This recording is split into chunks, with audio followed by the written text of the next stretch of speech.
গ্রামীণ ফোনের শ্রমিকদের অর্থ আত্মসাতের মামলায় ডক্টর মোহাম্মদ ইউনূস সহ 14 জনের বিচার শুরু, সাক্ষ্য গ্রহণ 15 জুলাই।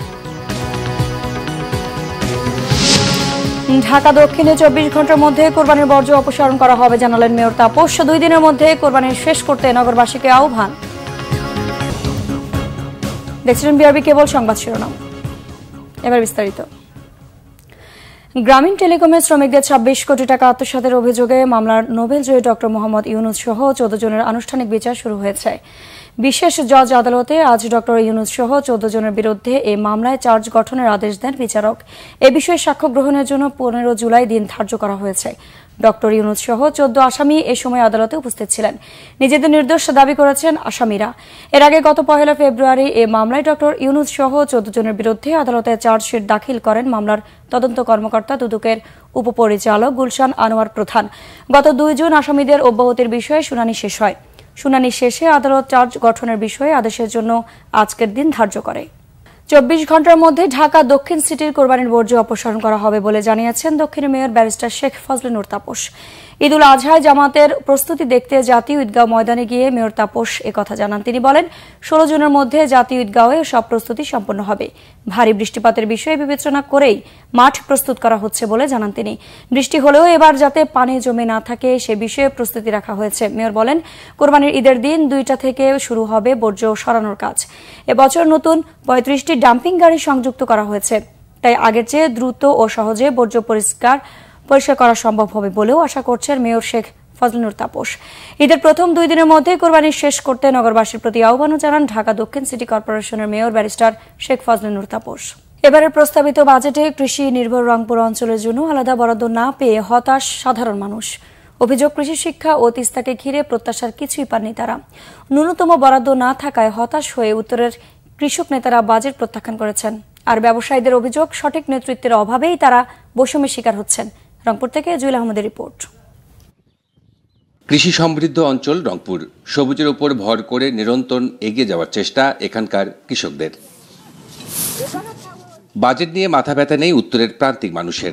মোটা কাপড় আর দুবেলা খেতে পারলেই সন্তুষ্ট তারা। আমরা বাজেট নিয়ে কোনো কিছু উল্লেখ চিন্তাধারা করি না। আমরা খেটে খাওয়া মানুষ, রংপুরের বাসিন্দারা, আমরা দিন মজুর, দিন এনে দিন খাই। আমরা মাছ মাংস চাইলে আমরা খাইতে পারি না, আমরা খুবই অসহায়। গরিব মানুষের আমাদের কোনো লাভ হয় না, তাহলে বাজেট করি কোনো লাভ হলো? হ্যাঁ, প্রতি জিনিসের দাম বেশি।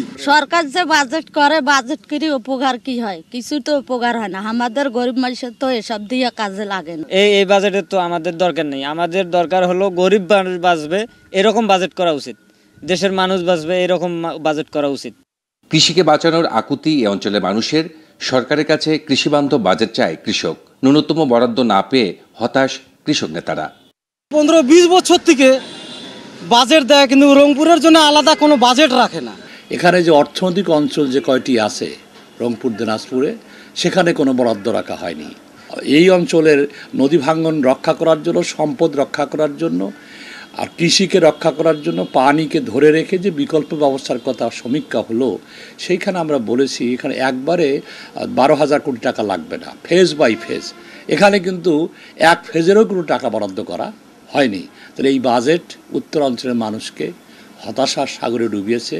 ব্যবসায়ী নেতাদের অভিযোগ, সংশ্লিষ্টদের অবহেলা আর সঠিক নেতৃত্বের অভাবেই বরাবর পিছিয়ে পড়ছে রংপুর।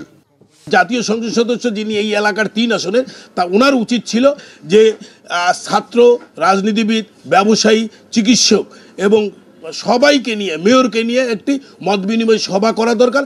সভা করে এই এলাকার কর্মসংস্থান সৃষ্টির জন্য, আপনার এই এলাকার রাজস্ব বৃদ্ধির জন্য এবং এই এলাকার উন্নয়নের জন্য কী কী কর্মকাণ্ড নেওয়া উচিত, যদি একটা নীতিমালা তৈরি করতো, তাহলে আমার মনে হয় আজকে আমরা রংপুর বিভাগ এই বাজেট থেকে বঞ্চিত হতাম না। বাজেট সংশোধনীতে উত্তরকে এগিয়ে নিতে কৃষি, ব্যবসা, শিক্ষা, চিকিৎসা ও শিল্পায়নের জন্য বিশেষ বরাদ্দ চায় রংপুরবাসী। জুয়েল আহমেদ, বাংলা ভিশন, রংপুর। দর্শক, ছিল এখনকার মতো। পরের সংবাদ দুপুর 2টায়। এর আগে একটা রয়েছে নিউজ টপ 10, দেখার আমন্ত্রণ রইল। এছাড়া বাংলা ভিশন সংবাদ ও সংবাদ সংশ্লিষ্ট অনুষ্ঠান দেখতে ভিজিট করুন www.bvnews24.com ও facebook.com/বাংলাভিশন নিউজে এবং সাবস্ক্রাইব করুন youtube.com/বাংলাভিশন নিউজ। ধন্যবাদ।